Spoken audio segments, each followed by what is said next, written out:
प्रवरान् राक्षसान् हत्वा नामभिश्राव्य सात्मनः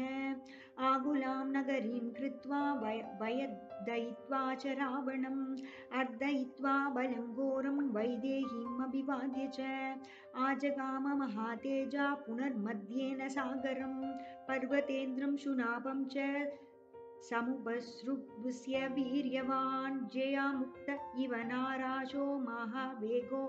विभागतः सकञ्जिन्दुधनुसम्प्राप्त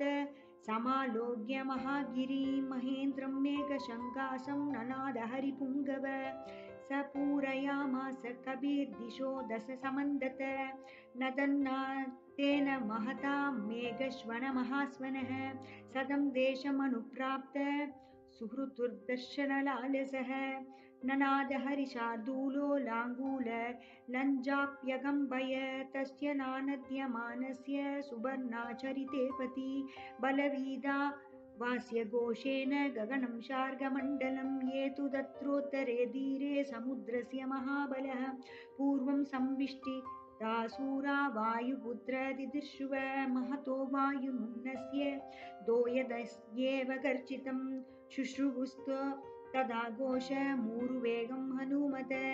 देदीनवदना सर्वे शुश्रुवु गाननौकशः वाणारेन्द्रस्य निर्घोषं वर्जन् यनिनदोपमम्।